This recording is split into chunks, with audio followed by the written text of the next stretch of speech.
Not that door, the other door. What was that from? I don't know. There's always some silly comedy routines like they do something. No, not that one. It's the other one. Get it right. Yeah. Not that hand. He says, use your right hand. No, the other right hand. You know, I kind of.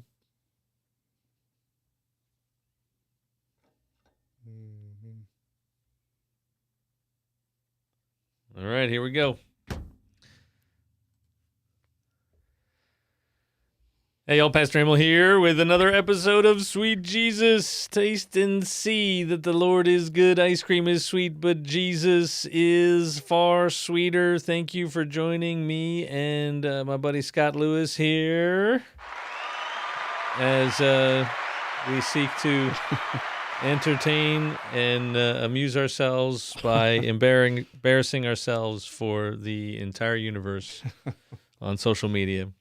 Hopefully not. But we're here, and we're not entirely sure why. So, just seemed like a thing to do, right? You know, why not? Why not? No, I think, we finished the book. We did some Christmas stuff, and we've been just trying to figure out, well, what do we do next? It's a new year, and I don't know, just kind of not I'm still trying landing on anything. I'm still exactly. trying to sit up straight, or stand up straight. Stand up straight with your shoulders back. I'm trying. So if you see me fidgeting, it's because I'm trying to stand up straight with your shoulders back, so Like a lobster to face the world, right? Lobsters. Yeah. Yeah. No. I mean, you could spend forever going through all of those rules, and maybe we revisit it at some point. But I don't know if people want to keep going over that. So I don't think I have my Washington's rules for life. Washington's rules for life? Yeah, George Washington wrote a book. He had a little. In mine, the version I had was a little red book. Yeah, it's a tiny thing. It had some things. When in the company of guests, never put your hands in your pockets, things like that. Etiquette type, yeah. Yeah. I had bought one when I was in D.C. I had never heard of it, and I saw it at one of the shops, at one of the museums, and so I bought it, and then I might have lost it at work after we got hit by the tornado. We couldn't go in and get our stuff out, but anyway. So they just left it, and yeah, you couldn't go back in, so whatever you had in there was gone. I've lost a few little pictures, but. They didn't even bulldoze it and just let you go through the rubble or anything? I mean, no, because it was areas were contaminated by asbestos. Is why they wouldn't let us back in. Wow. Yeah. So well, that sucks. Yeah. Yeah. I mean, there were some good notes I had there for work, but I thought this was supposed to be funny. Sorry. You're being a downer. I'm bringing it Debbie Downer. It's okay. That just means you're just like me. Ripping into people apparently on a regular basis. I actually have that book, I think. Do you? It's cool. Because we lived in Fredericksburg for a year when I was doing my internship, and there was a church there, and I was working there as like a student pastor, kind of pastor in training. And Fredericksburg has a lot of George Washington stuff. There, I think it's his childhood home is right there, Ferry Farm. Okay. I think so. Not his birthplace, not what's the big Mount Vernon? Not that, but a place where he lived for a time as a child. And there's all kinds of Washington-related stuff. There's a hotel or a little motel or an inn or something that he stayed in supposedly. Mary Washington University is there, and so I think actually that inn, or maybe it was her home, Mary Washington lived there or something. Okay. So there's a little store in that place that you can go to. I don't remember. This is at least 15 years ago, I think. Yeah. And there was a book, and I'm pretty sure I have it somewhere. I can't remember. Yeah, there was like, I don't know, there was quite a few rules in it, 40 something, 60 something. Yeah. I don't know. It was quite a list. Posture was definitely in there, if I Yeah. remember correctly. Yeah. You know, not even leaning back in the chair, like you're supposed to sit on the front of the chair, kind of. Mm-hmm. And yeah.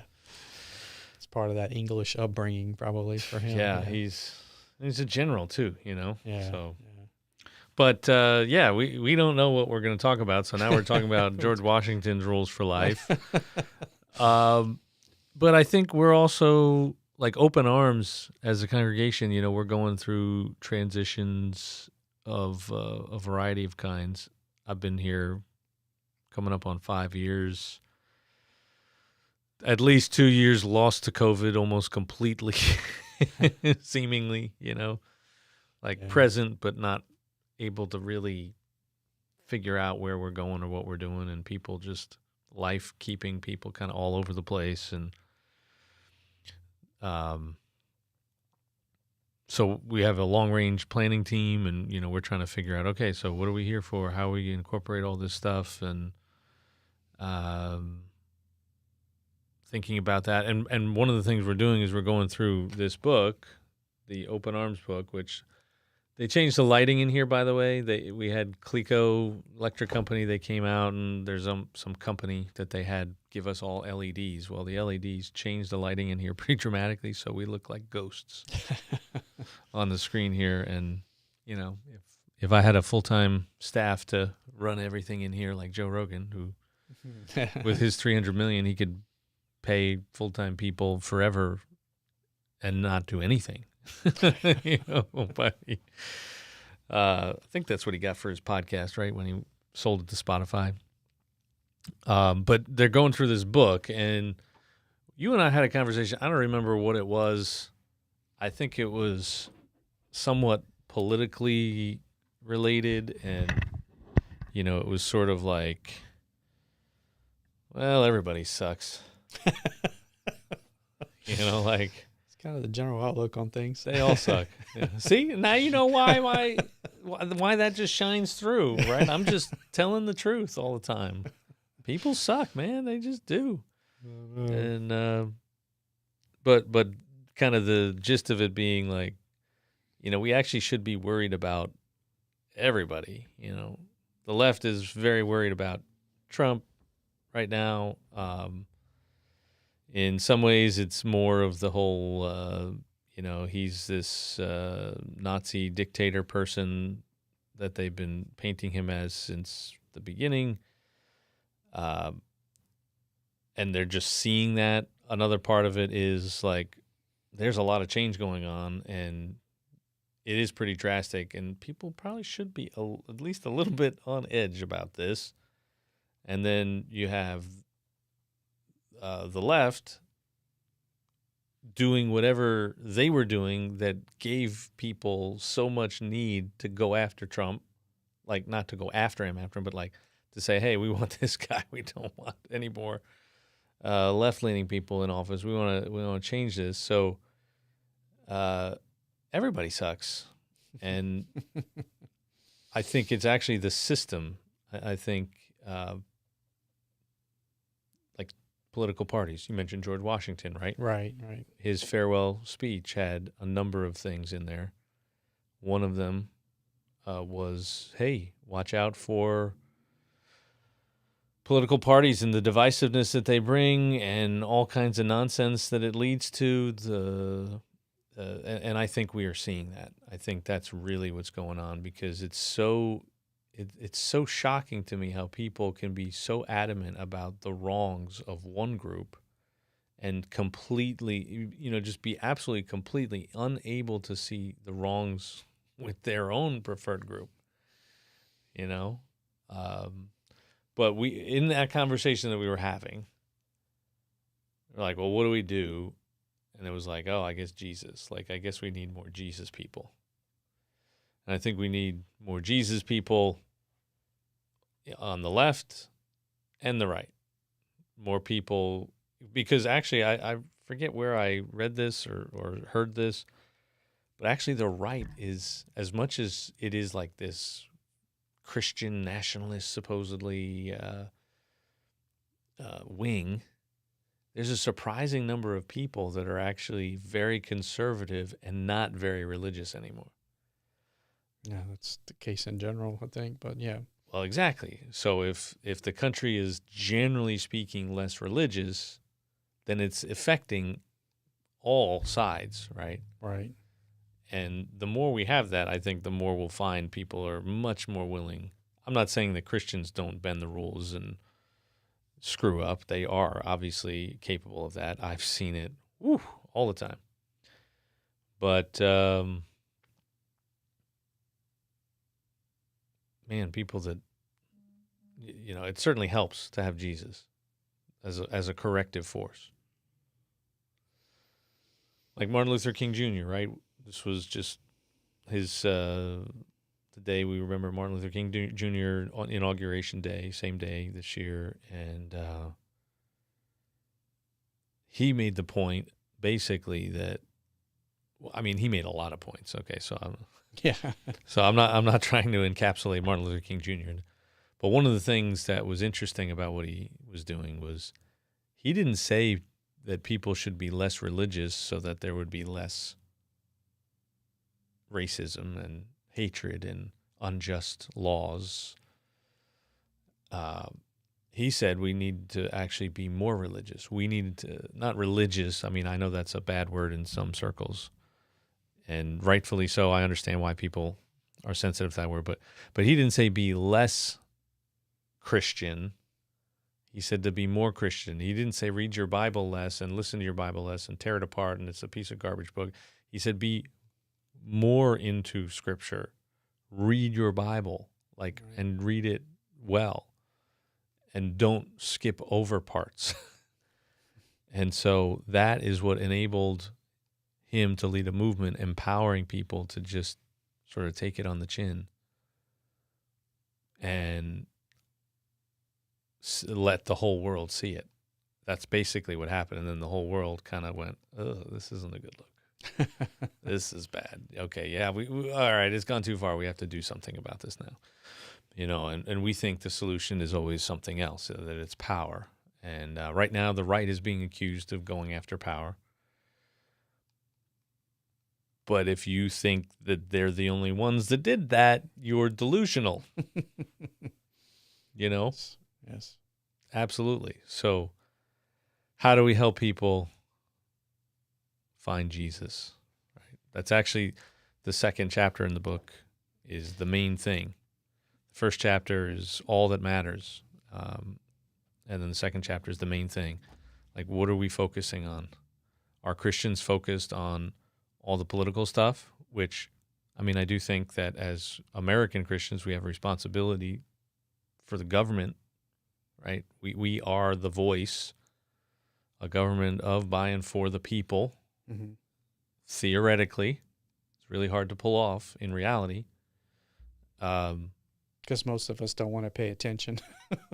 It's ugly. You want to get in, you just want to do your life and whatever. And then sometimes, like these recent years, it seems like people have had to actually stand up and resist.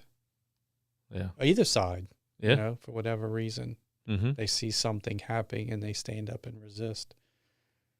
And I think that's what it's about. But like you said, it's ugly sometimes. And it's like, who wants to, you got to crawl through the muck to do some of that stuff. And it's not fun. I think the ugliness is more overt now. And I think that's really the only difference. I think it's always been ugly. We just have a rose-colored fantasy view of the past. And so I actually think it's a tough line for Christians because I don't think I don't want Christians involved in government or in anything involved in government and political office, the federal bureaucracy, which who knows if it'll exist At the end of the 100 days or whatever. I mean, at this point, But pretty much pulling the rug out of underneath of everything. yeah. If there's a rug, it's coming up. Just don't be standing on it when it happens. But like I said, that change makes people scared. And a lot of it is big change. And so we should be cautious, and we should be not too celebratory or, I think there is good reason to be concerned, but I also think, the other side of it is this is what leads to breakthroughs. Mm-hmm. Like if you think about your own life, your own spiritual breakthroughs, do they happen when everything is fine? Or do they happen when you have the rug pulled out from under you? Yeah. Maybe something bad happened. Yeah. And I'm not trying to assign any kind of divine, authorization for anything. I'm just saying right that I think we've needed some sort of change, and this was the choice of the people for change. And just like with, I think if you can't find things you like or don't like about a particular party or candidate or whatever, then you're trapped in a partisan, I don't know what the right way to say it is, echo chamber. Echo chamber or whatever. And yeah. And because the right has been so out of favor for so long, they were definitely, the left was, wow. Like there are some things that were going on that a lot of people don't know if they didn't look on the other side. But now it's going to be the other way around. Now it's going to be because the right's in power. Well, you see it in, basically the left was commanding societal norms and entertainment. Mm-hmm. And even they had got into controlling technology. They were, and then now so quickly things have shifted. Yeah. So, and I think that's why we, have elections, and that's why this form of government is, although not perfect, is one of the better ones, because we have regularly appointed chances mm-hmm. to make a change. Yeah. And, I don't know if change is always for the best, but maybe it'll be not for the best in some ways, but it may stir up ideas, like you're saying, better solutions to situations. And I think because, most of the people we probably hang around with are very right-leaning. Conservative Christians believe the Bible to be the authoritative word of God and all that kind of stuff. We tend to, that's where we generally fall. And a lot of what we believe about government and politics has very little to do with what we actually think. Like when you look at people, you study people and why they are the way they are, there's so many factors that have very little to do with our own choice. Mm-hmm. Like we are very much creatures of our environment and our family and our personality. And I don't know if Jordan Peterson gets into that or not. Mm. I feel like I've heard him say something about that. But I actually, speaking of Jordan Peterson, I know that he has said on many occasions that he was invited to talk to all different kinds of people at various points, including a lot of Democrats and left-leaning politicians and leaders and all that kind of stuff. And he'd say, when does the left go too far? And they wouldn't give him an answer. And they never have an answer. And that is the downfall of the left, encapsulated in one little bullet point. Mm-hmm. Because if people don't think that the left went too far, you didn't learn the lesson and you're going to make the same mistake, and we're just in for a nice little cycle here. Mm-hmm. Okay.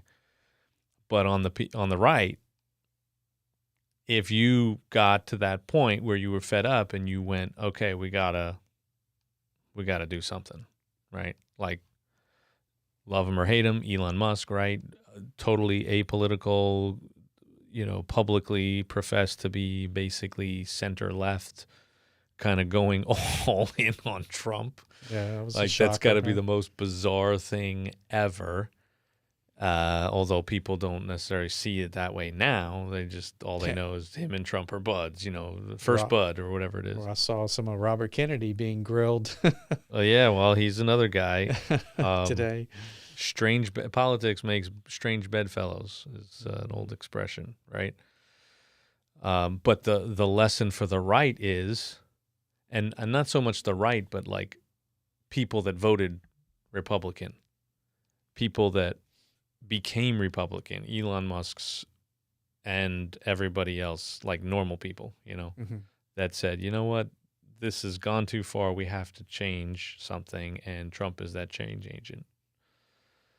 The lesson is, don't be the left who doesn't have a way to say when it's gone too far. Right? So if the right just goes unchecked by the right, because that's really the issue. When you don't have a check within your own group, it just lets the crazies run the show. Right. And I can speak from experience in churches that because churches tend to be full of nice people, gentle people, kind people, loving people, people that want to follow Jesus and be compassionate, all this other kind of stuff, churches become hostage to the people that just don't give a poop about being nice. Toxic personalities, narcissists, borderline personality. There's a list. There's a book. It's called Antagonists in the Church. It actually is like a handbook for, hey, by the way, evil people work their way into churches and into leadership, and every once in a while, you really have to take them out to the woodshed, sort of. Like that. That's not how he says it. He's a trained. I think he's got psychological background. Like the author Kenneth Houck, Antagonists in the Church. But there's like a very specific way to deal with them, and it's not. Oh, you're so wonderful and loved by Jesus, and you want to talk for the next 6 hours, and we're just all going to sit here and let you do that and hold us hostage until it's midnight, and we want to go home and wake up for work the next morning. Okay. But this is what other thing we were talking too about how the church seems to be so feminine and not masculine, right? Yeah. And this is maybe the area where the masculine side needs to stand up in those situations in the church and say, no, that's it. We're not doing that today. Yeah. Kind of situation. So that's, Jesus has this, somebody asked him about taxes, and he says, give to Caesar what's Caesar's and to God what's God's. And I don't think he was just talking about taxes. No. I think he was also kind of saying that the government has a role, no matter how evil the government is, right? Mm-hmm. Because it was pretty evil. And it was unpopular for him to say that. In fact, I've been listening to Peterson's panel podcast. Well, I don't know if it's a podcast, whatever is his, let's just say podcast because I can't think of another word, and he's got a panel of people and they're going through they're going through the Gospels. It's called the Gospels, and it's on the Daily Wire. Not to give them any extra credit, but yeah, I mean they're putting in hosting it or whatever, and you can get it there, and without commercials, or it's on YouTube. Lags a little bit, but anyway, all that to say, they were discussing, the one of the episodes was parables, and they were talking about the coin, right? And so here he's with a Jewish audience, right? And he asked them, hold it up. Hold it up, yeah. So, and it's Caesar on it, and he says, he go ahead. You I think know? I know where you're going. The interesting thing about that, or one interesting thing about that, was it was a Jewish person, but they had a Roman coin, because the Jewish people had their own coin. They had their own money. So why did a Jewish person even have one of Caesar's coins in their pocket or wherever they kept their money? It's because government is necessary, and they had to participate in that government. But or that's one way to look at it. I guess maybe you have other. Well, but even more, doesn't he tell them to hold it up? Yes. And aren't they like in the temple? Maybe. I don't remember that for sure. He got them to commit idolatry. Oh, wow. A graven image. Right. That's true. Right. Yeah. So yes, but I guess that what they were saying is that there is a place for government, and then there's a place for things. Because it's interesting that a Jewish person who he's talked to, probably in the synagogue or whatever temple, and he's asking them to show me a coin, and they pull out a Roman coin, and he goes, "Well, give unto Caesar what is Caesar's. That's a Caesar's." Yeah. Yeah. So there's more to it. Well, but and hypocrisy too, right? Because here they are trying to be all precise and trying to catch him in a trap. To either he says don't pay taxes, and then they rat him out to Caesar, or they say pay taxes, and they rat him out to the people who hate the taxes, right? Right. Right. Everybody's hated taxes, always. And it's Right. not just rich people. As long as everybody doesn't have to pay taxes, people love it. Always and forever. It's just always that way. But this hypocrisy, right, that they're trying to get him into a trap for doing something wrong, and here they are. And yes, they probably have to participate in it. But at the same time, look at you idiots. You got a graven image, and you're in the temple courtyard here. You're like, what? Really? Shut up. Go home. Like that's Jesus did have a sense of humor. Let's not go there yet. He didn't laugh, though. He laughed on the inside. No, but so this rendering unto Caesar and giving to God what's God's, there is a role for government. And the way Lutherans have always understood this is this idea of the two kingdoms or the two realms. And I think it does get abused sometimes. And I don't think it's as black and white as people want it to be. But the idea is, generally speaking, that God is in charge of everything. But he works in this world in two ways. And on the one hand, the left-hand realm, I believe, the way I've always thought of it is left, L, law, so like government, law and order. The left-hand realm is where you have government and you have really this overriding value of accountability. Right? You have government to make laws and to enforce laws, because if you don't, things go off the rails. The right is grace, mercy, the R in there, right? Grace, mercy. I forget, there was another word or two or three that I used to use to kind of think about it as the R, right? That's the church, another R in there in the middle of the word, at least. And the church operates with what Jesus put out in the Sermon on the Mount. This is how we operate, with grace and mercy and forgiveness and love and charity and all this other kind of stuff. It's the prodigal son. We run out and right, in that prodigal son story, what's happening, right? The younger brother is a train wreck. The father welcomes him back like the church. Right hand, right? Mm-hmm. But the brother is like, but wait a second, what about the left hand? Like, my inheritance is about to get cut by a third. He's looking at all the laws. He's and looking the rules. at all this kind of stuff, yeah, which the worldly are true. Like, that is all true.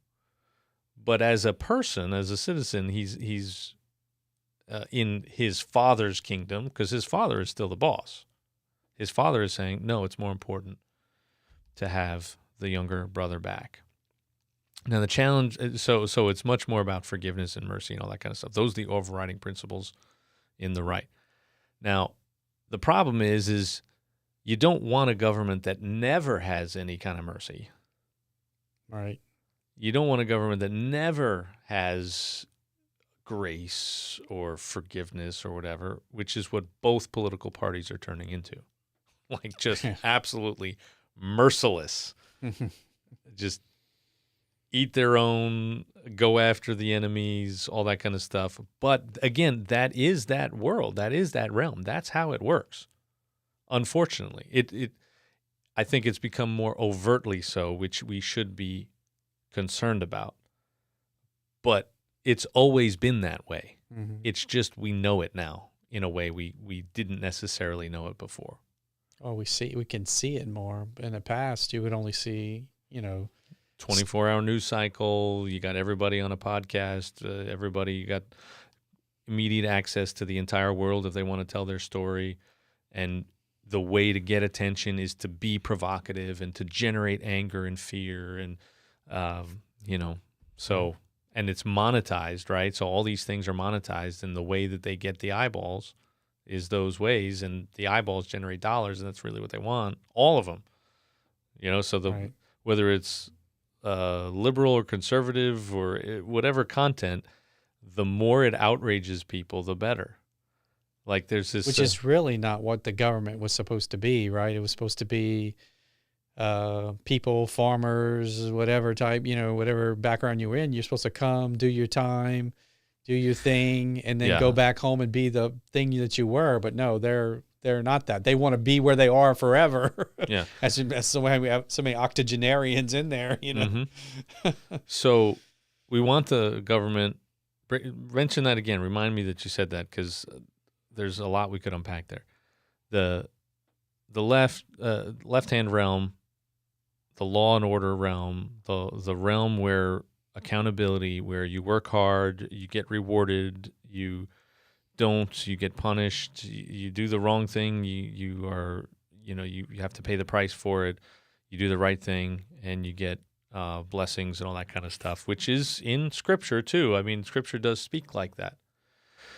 But then on the other hand, like, you don't want the church to only be like I just explained with that book, The Antagonist in the Church. I can't tell you how many times I have seen ministries just absolutely implode, or at least come to the verge of implosion, all because nobody could stand up and say the hard thing.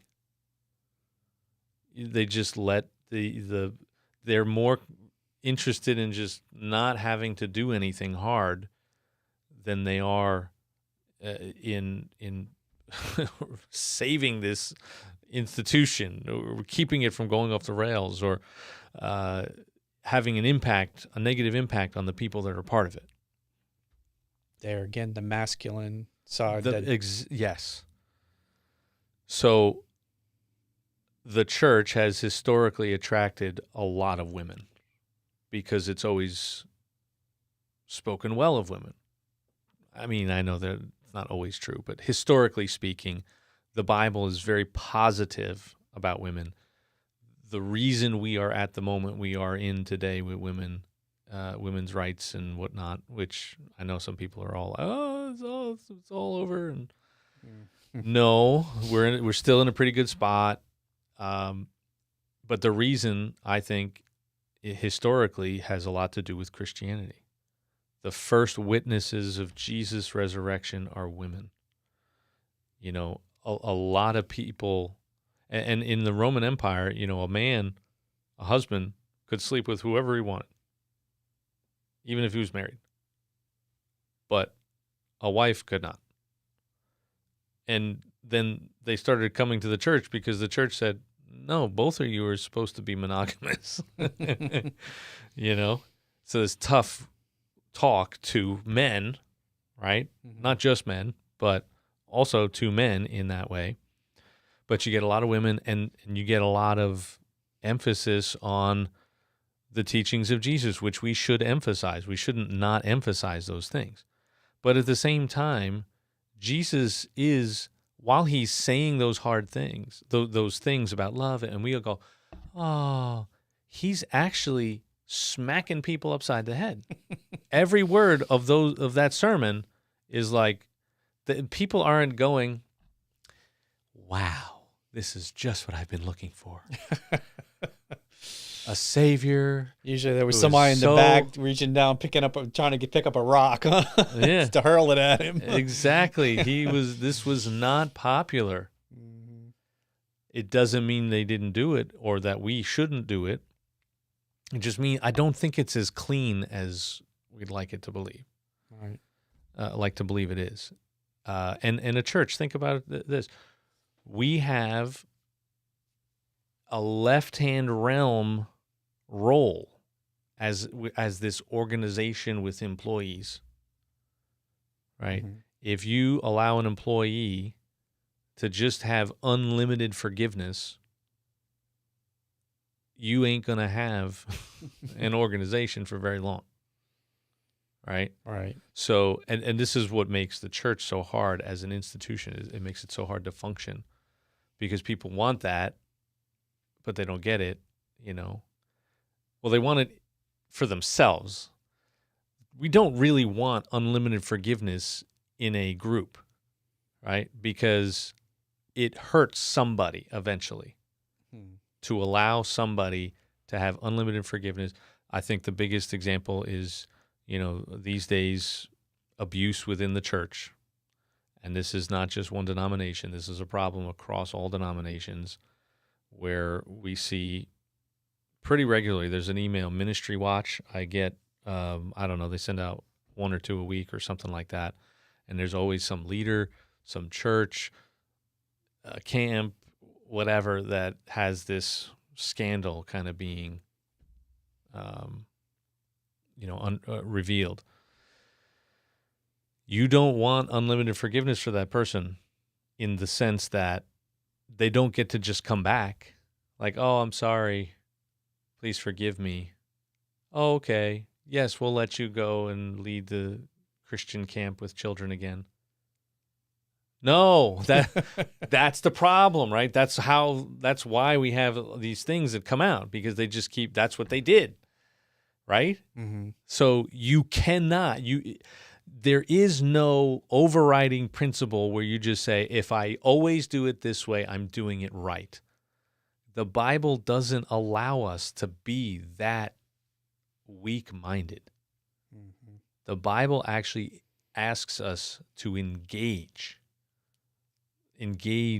God, engage the Word, engage the Spirit, engage in prayer, and go, God, no matter what I do in this situation, I'm kind of screwed either way. And that is where you go, sin boldly, I'm forgiven in Christ. I'm going to do the closest thing to the right thing that I think I can do, recognizing both accountability and mercy, okay? But there are multiple sides, right? So when you have mercy on one person, that doesn't mean that you're only applying mercy in a given situation. Mercy on one person is a lack of mercy for another person. The world isn't that clean. It's just not. One day it will be, Lord willing, right? When Jesus returns, it'll be clean. It'll just be awesome. Mm-hmm. But we ain't there yet. The thing when you were talking about the government, I found interesting while watching the inauguration was how much it resembled a religious ceremony. Mm-hmm. Yeah. Even though, like you said, that was the left realm and there's rules and law, the whole ceremony of it was very, and no religion in government is a big thing people say, even though, that's really not what's in the Constitution. But, and there was probably some mercy there too, because there were people on that stage that probably really did not want to be there. Yeah, there you go. That's a good point. So, I mean, they had enough mercy to show up, or maybe, I don't know if it was mercy, it was just pride or whatever motivated them. There was something, but they were there. There wasn't a whole lot of mercy in the talking. Yeah, not in the inauguration speech. There wasn't. The speeches, the prayers, I mean, whew. Although I did see from non-right-leaning people, I think, some acknowledgement that as much as it was sort of a, it wasn't quite like the first inauguration 8 years ago. Yeah, That was much more pointed. Okay, I don't remember that one as much. I didn't go back and look, but it was a reliable source, I thought, in the sense that it wasn't like a Republican saying that. It was somebody more either independent or left-leaning or something like that. Well, he did actually come back after one of his other speeches along the road that he's always given a speech or something somewhere. He said, yeah, I kind of felt really bad. I'm standing up there and I'm giving them the business. But, this is why I'm here. This is Trump saying that? Yeah, this is why I'm here. This is why I got elected. So I'm giving you what I think. So, yeah, well. Anyway. But, yeah. So even he tried to have a little grace as much as you may, people, yeah, I'm sure. Maybe people may or may not like him, but, Yeah, I mean, he's a character for sure.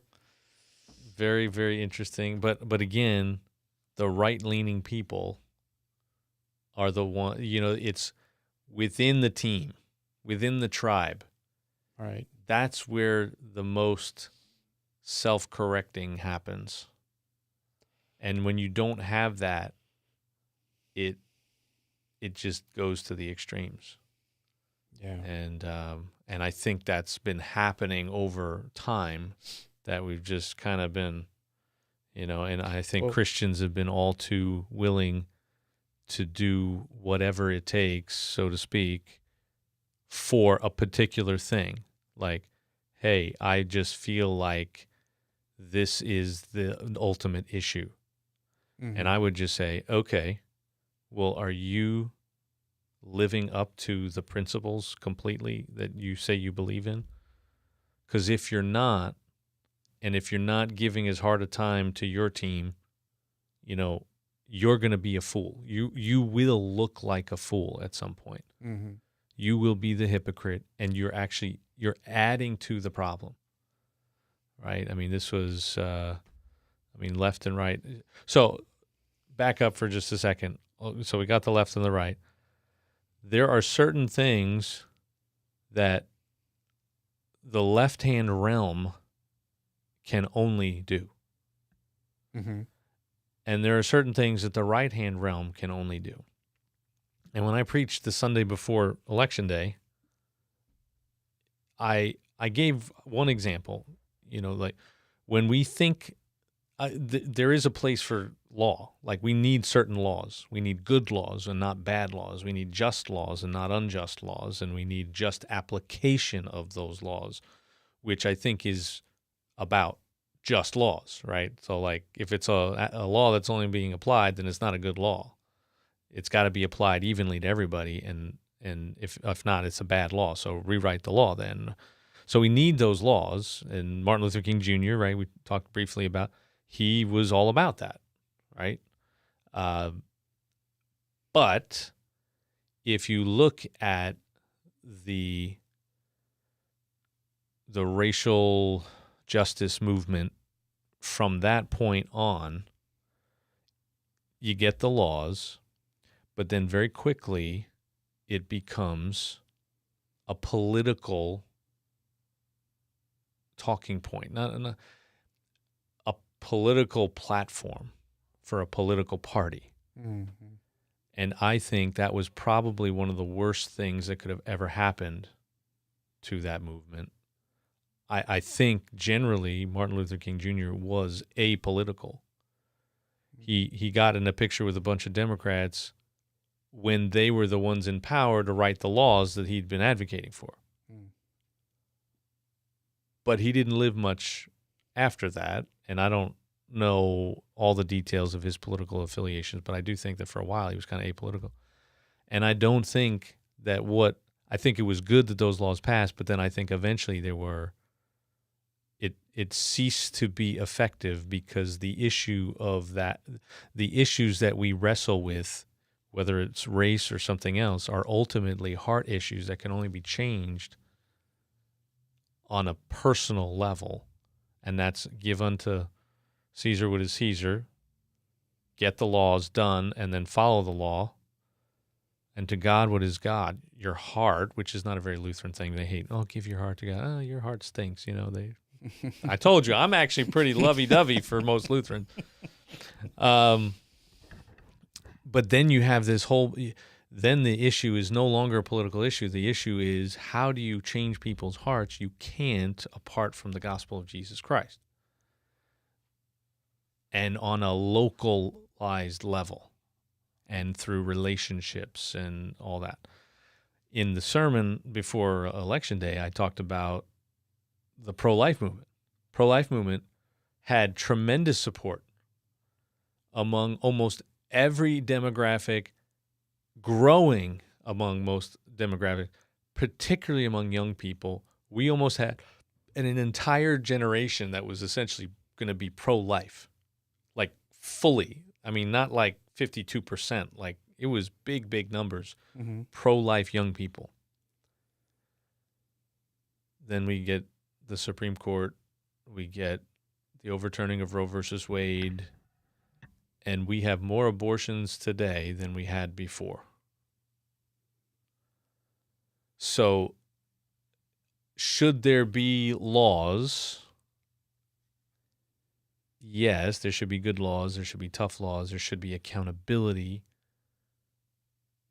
But then the church has to do the church's job and evangelize people and live certain ways and show people the better way. Be salt and light. Be the city on a hill that infiltrates all of that. And by the way, that doesn't happen by posting things on social media, Facebook, Instagram, X. Because you will be destroyed. It's just that's not what changes hearts and minds. Which, by the way, shameless plug.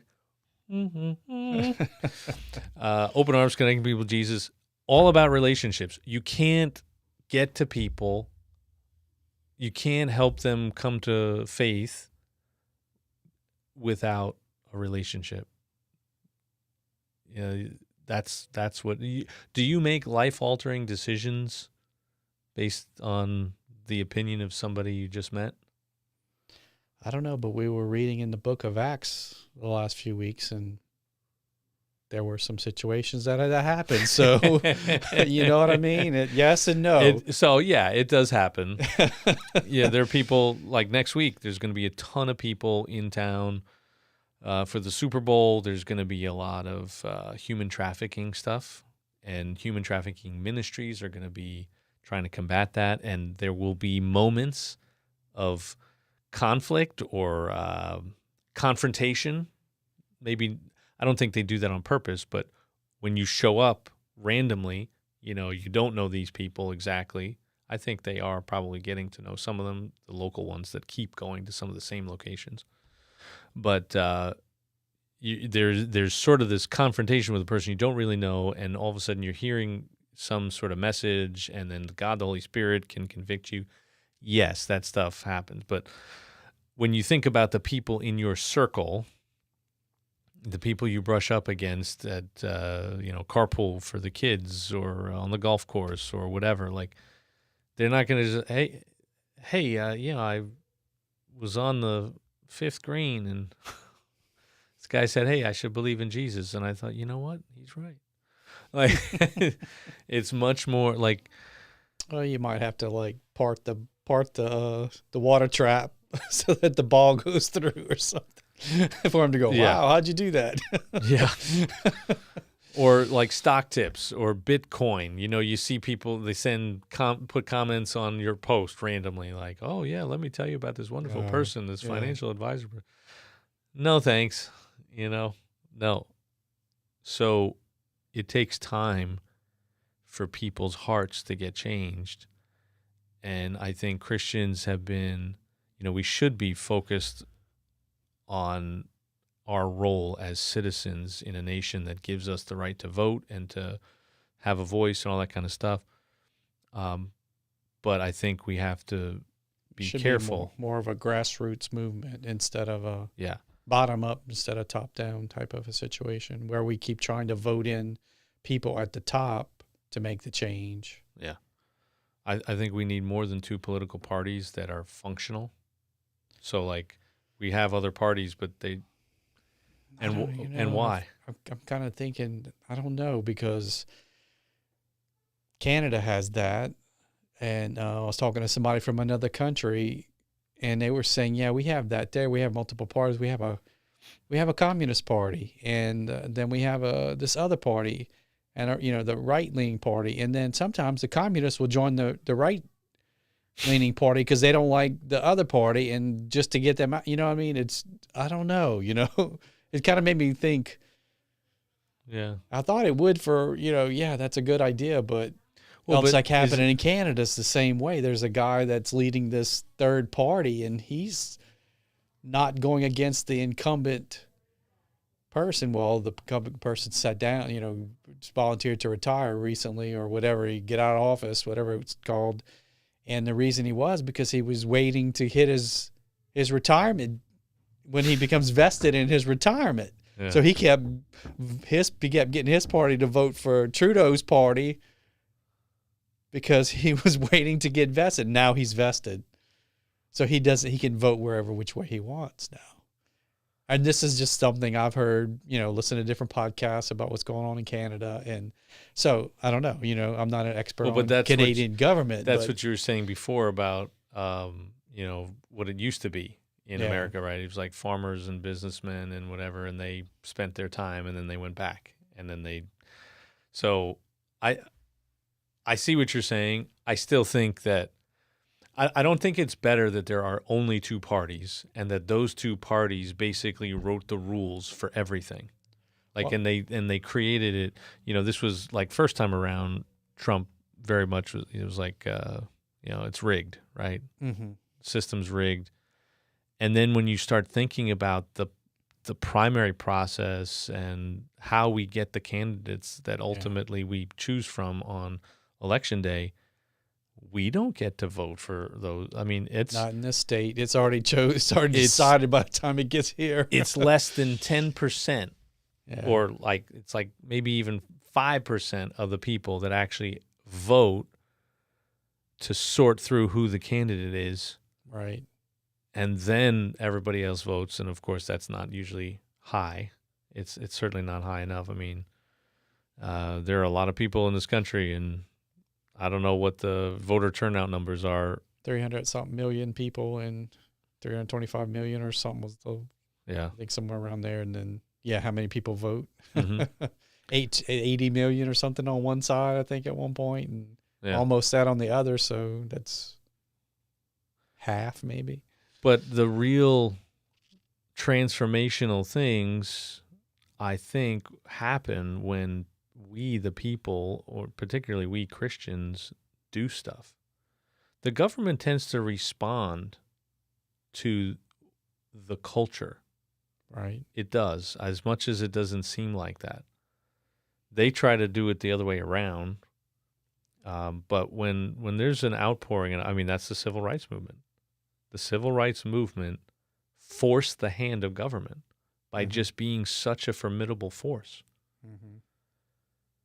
And that is, so yes, be politically active, but I think being politically active might mean being organized in a way like that on key issues.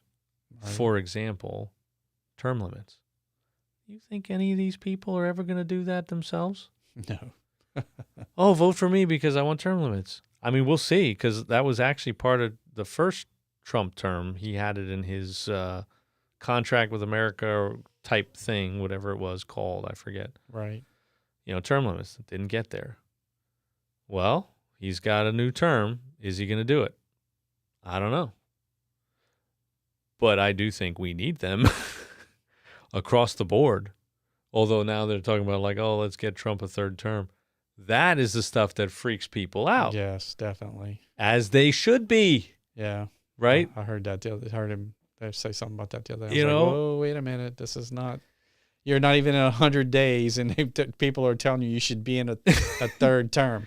No, we're not doing that. I don't think that would ever fly. I think that's more like that's the virtue signaling of the left. Yeah. The right does it too, and that's one of those things.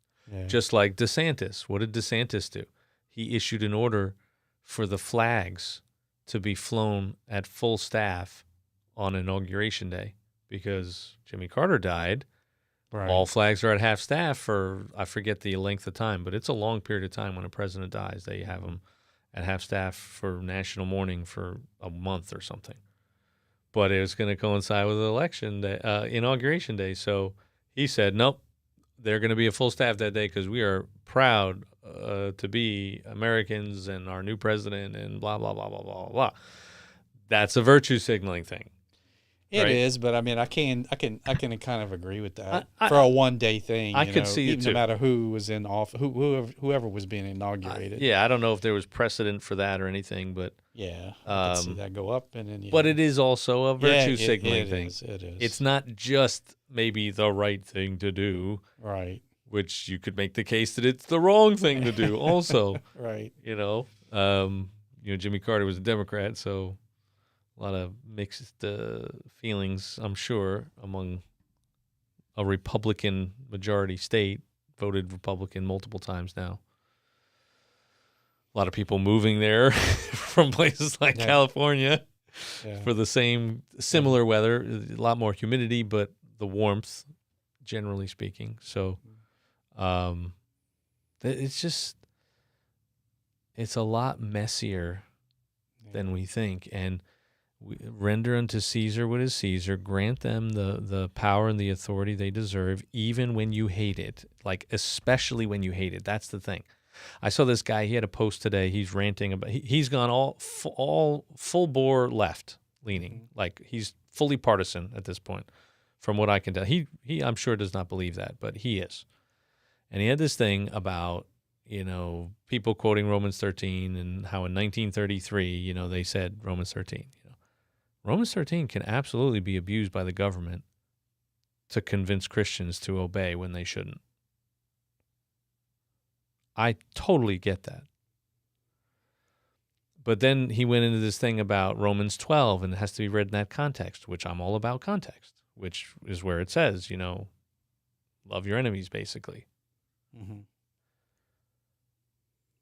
But Romans 13 and when, render unto Caesar what is Caesar in the Gospels, these things are being shared with the Christian community precisely when they would have disliked it the most. So it was at a time, Jesus is saying this about 30 AD, right? But the Gospels aren't written for a few years, and so it's being said around a time when there's probably at least the beginnings of some pretty fierce persecution. Mm-hmm. Like the fire of Rome is 64. Paul's letters are often considered the earliest documents, and they're in the 40s and 50s. Gospels start 50s, 60s.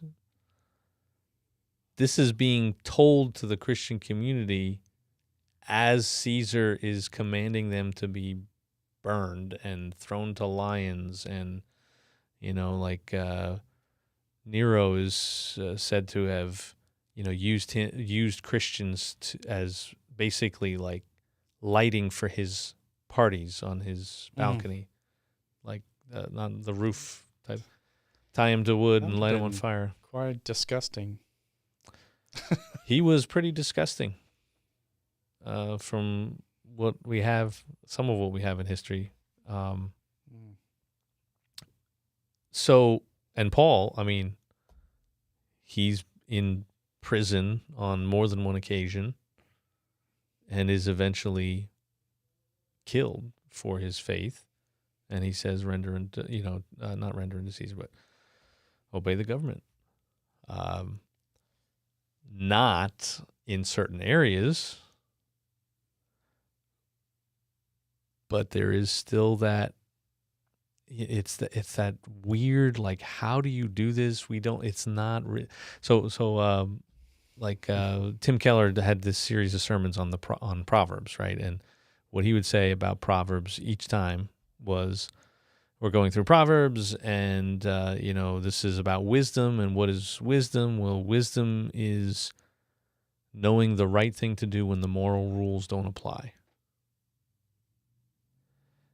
And that line, and hearing it as often as I did through that sermon series, I was like, that's unbelievable. That's absolutely, because the 10 Commandments don't actually give you any help for navigating 99% of your life. I mean, don't kill people. Don't commit adultery. Don't steal. Don't lie.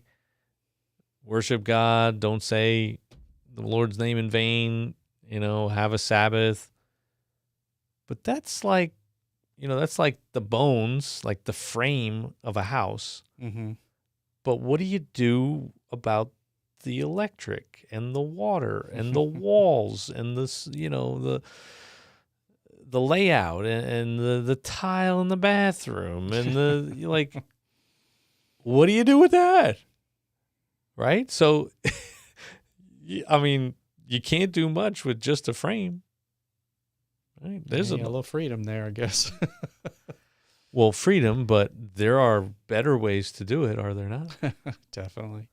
And even when you go into the Proverbs, there's like on one, maybe we should go through But in Proverbs. Louisiana, you can have your water coming in from the outside. So stupid. Whereas That up is north, the you don't. stupidest. Which way is better? Well, down here, it works fine most of the time. Most of the time, yeah. But that's the time when you want it to, that's the most important time, right? Those extreme cases. So I asked someone, since that question got brought up, I asked someone, I said, so I'm being told that we're kind of dumb down here because, or whatever you want to say, but I kind of probably said, yeah, we're being dumb down here because the way we bring our water into our houses, because it comes in from the outside and we got to wrap it up, but when it gets cold, otherwise it's going to freeze and blah, blah, blah.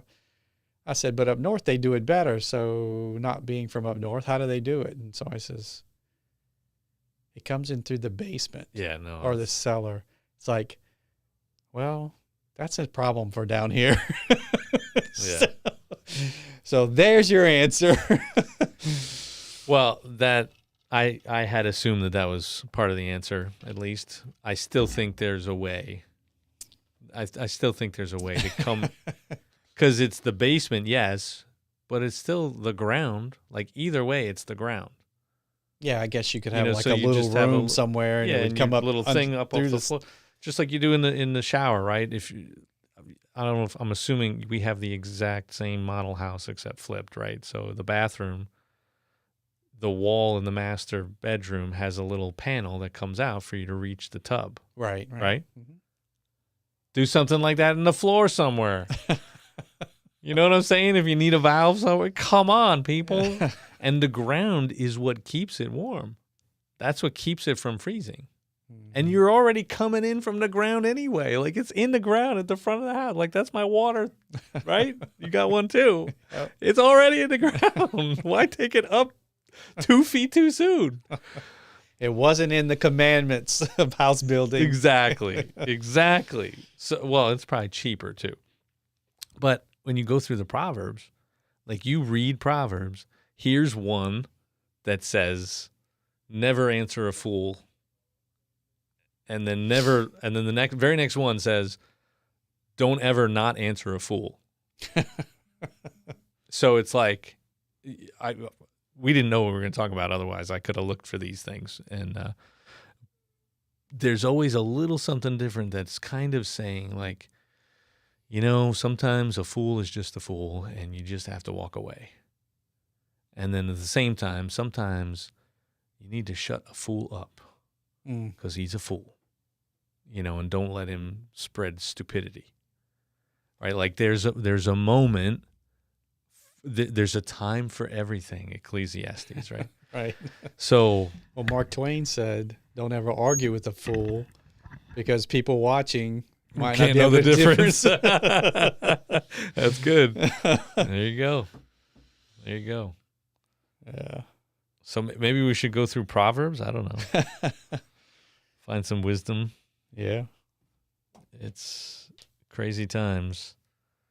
Crazy times. Speaking of, we talked, I guess, I don't know, was it we on here where we talked about change, but we don't handle change very well. No. We liked a book that has rules that at least gives us a foundation to at least to try to navigate, right?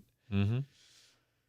Well, and but I think that's the problem I was thinking earlier when you're talking about the left has no boundaries. The problem I see in that is because the right is the side of order.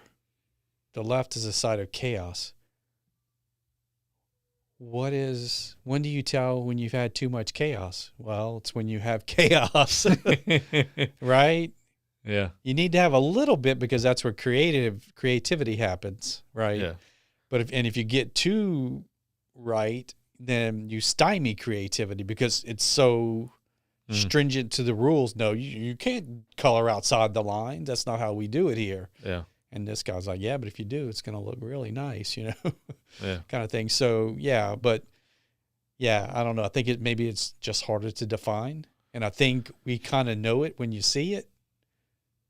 Like, maybe define the right a little easier when it becomes dictatorial. Well, but I do think that it may not be as easy. It may not be as easy to tell because shame on the left for being so darn, I don't know. They were going along with it. They didn't. Disgustingly partisan, anything to stop Trump, making crap up so that millions of people that ever spent 5 minutes researching what you just said about Donald Trump, as far as like the Liz Cheney thing, that was ridiculous, or the Puerto Rico garbage comment at the event in Madison Square Garden. I mean, you spend 30 seconds looking that up and you go, oh, Puerto Rico has a garbage problem. He wasn't talking about the people. He's talking about the fact that there's actually garbage like exploding on the island. Right. And then you go back even further. Oh, bleach. Yeah, he wants us to drink bleach. No, you stupid idiots. I actually saw that press conference, and afterwards I heard that, and I was like, that's not what he said. That is not what he said, yeah. And you have there was a media apparatus supporting everything that was going on, and which is kind of ironic, right? So here you are on the left, but you have a group of structure, which is almost more structural than what's on the right. You know what I'm saying? It's like, isn't that how do you do that? Yeah. Well, but because I admire them, because in Congress, the leader, which had been Nancy Pelosi for quite a while, look, she spoke. We're voting this way or that way. Yeah. And you don't get out of line, or we're throwing you like raw meat to the dogs kind of thing. And a lot of it is projection. They projected, and I'm not saying that Trump doesn't actually embody some of this, but they're projecting what they're doing. I mean, COVID, like that, almost everything they said and did was wrong. Yeah. And then you find out about some of these connections, like, so the vaccine, there's rules for basically fast tracking a vaccine. And the rules are like, as long as there's no other, there's a therapeutic treatment.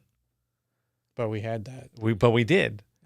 And so they shouted down ivermectin and all these other things, and like, what? They had with the monoclonal antibodies or something like that you could take for a while there.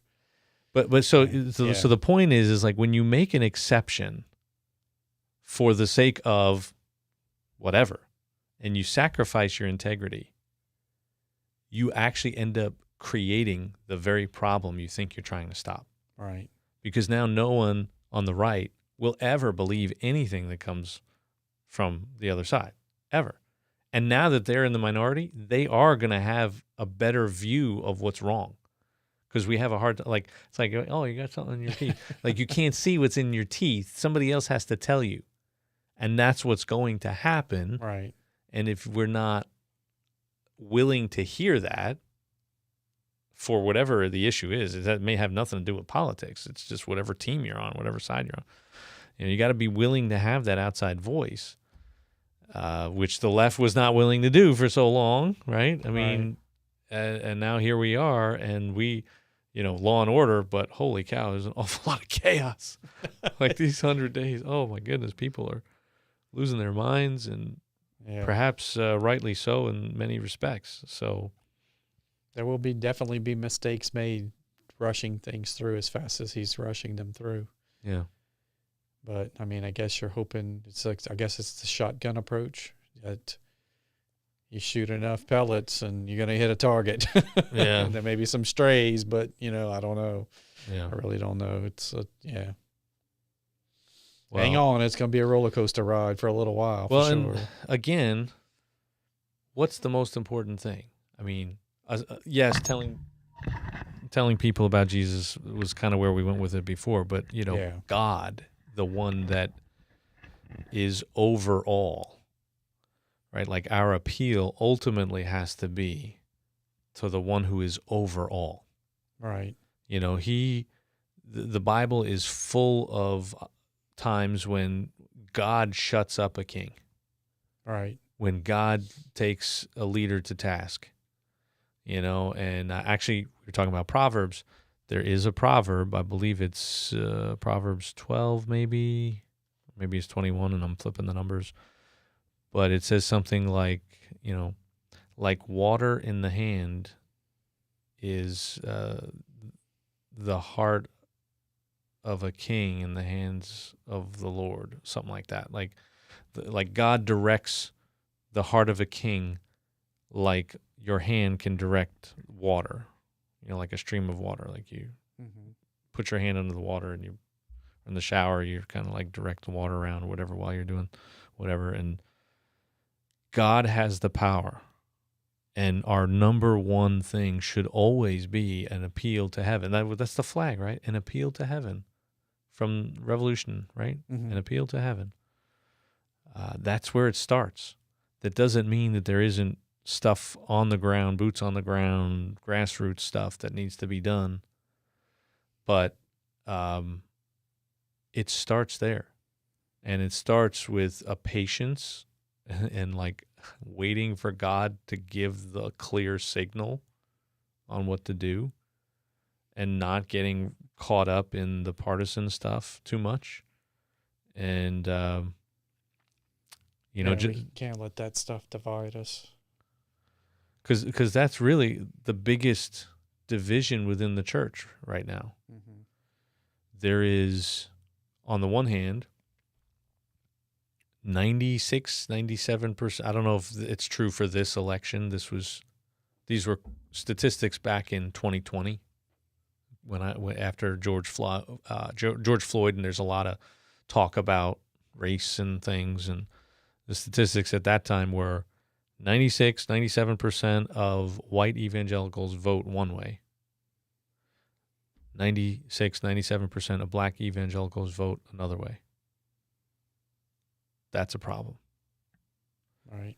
And I think actually we're seeing more and more the number of white evangelicals is dropping in general, but also not they're going left. There has been a growth of left-leaning evangelicalism. But whether it's white and black or just Christian and Christian, that's not good. I mean, there's 1 Corinthians 1.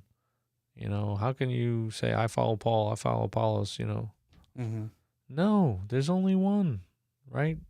We follow Jesus, we follow Christ, we're in this together. We're not caught up in these divisive things over, I don't know, it's messy. Yeah. It's messy. So tell people about Jesus. Focus on the main thing. There may be more people willing to listen lately from all the things I'm seeing that I watch. There are people turning to Jesus that, may not have even considered it before. So I don't know if it's quite reached Louisiana yet, but maybe we're not doing the right things yet. There's a lot He of said the harvest is plenty, but the plentiful, workers yeah. are few. So I don't know. He also has food to eat that we know nothing about. Same chapter. Where's Elijah when you need him? He Not that Elijah, but he actually quoted that passage relatively recently, like within the last couple of weeks. I forget why or when, but it was just so random. I was like, what? He actually pulls out Bible stories and Bible passages randomly. Like he just makes these. I'm like, oh my God, you were paying attention. No, you wouldn't know. Huh? After Yeah. 2 years plus of Yeah. class, Yep. they listen more than what you realize. Yep. So, well, we could talk more, but it's probably time to send you home. Right? That would be good. My dog might want to walk. Oh, yeah. Eli. I don't know what we do next. Well, I did. Although, did you hear last night? This might not be neat for the podcast, but there was sound like some kind of military training off in the swamp toward Mississippi. Sound like I heard guns going off, and it wasn't just regular firework. You know, it might have been blanks or being shot, but I don't know. it sounded like some type of thing was over there towards Stennis. What time? About Early evening. I don't know exact time on the clock it was, but that's the reason I thought of that is because Eli does not like fireworks or any gun sounds, and if he hears that, he's right back to the house. So I went to get him to walk, and he just rolls over on his belly and he does one of these, and like, I'll just take a belly rub tonight. You expecting fireworks tonight? I don't know. I didn't expect that the other night. So Okay. yeah, the whatever was going on over there. You know, Well, it's not early evening anymore. It's Yeah. kind of well into the evening. So, it should be over with by now. but maybe we figure out where to go next. Talked about biblical archaeology at some point. I actually had something in case we were going to go there. I asked some of these AI things. Okay. I said, what are the top 10 most interesting facts of biblical archaeology? So I got a bunch, 10, and then I asked for more detailed explanations, and I did this from multiple things. Oh, also, what are the top 10 most common hoaxes, myths, or misconceptions of the Bible and how they have been debunked? Right, so kind of along the lines of that Wes Huff guy. I did see another one we were talking earlier, and I did see there was another documentary on there where they think they found where Sodom and Gomorrah was. They found, they know the approximate location, but when they went to this area, there is actually sulfur. Yeah. Like massive amount of it. Yeah, and it's like burned on the outside, but not on the inside, or something to that effect. There's something, chemically or whatever that they can tell by that was actually, like he says, it fire and brimstone or sulfur or whatever was rained down on those cities, whatever. So yeah, thought that was interesting. Yeah, well, a lot of interesting stories. I just don't know a lot of the facts about them. The reason why I like some of these questions and stuff like that is because I think it would help. This is sweet Jesus, right? Taste and see the Lord is good. Ice cream is sweet. Jesus is sweeter. Which, by the way, I did have ice cream. Haagen-Dazs bar. You want one? Did I offer you one? You said you had a sandwich. That wasn't really answering the question. Well, I did want one right after that, but maybe I'll take one on the way home. Okay. Yeah. Sorry about that. That's okay. But probably wasn't ready earlier either. So this whole thing kind of started back in Ohio before I came down here with just me sitting in front of the laptop live on YouTube and going through a book about, it was Tim Keller's The Reason for God, and it was going through some of these like objections to help people who want to share their faith, but also as, hey, maybe you have this question yourself, and I'm going to try and debunk it. Basically, I'm going to try and chip away at that so you have one less objection to being a Christian. So I think those kinds of things are important. 12 rules for life is good. Order, right? And he starts out that book about we have this generation of people that are just like so too much chaos, no rules, no order. They want some sort of stability and some boundaries, and so this was a way to do that. But you can take that too far too, right? And he even goes into the whole thing about the yin and the yang, right? I think his next book is probably the Beyond Order. Excuse me. And actually, I do have the new one. I got it as a gift, I think, at Christmas, We Who Wrestle with God. Oh, okay. So I do have that one. I haven't cracked it open yet. But, yeah. All right. Time to go. Yep.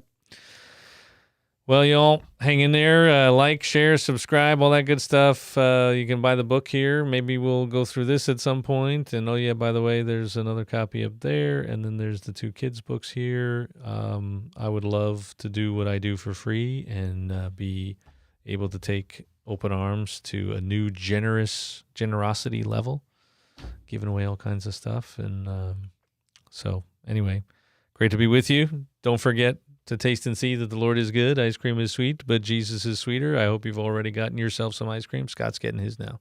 Yep.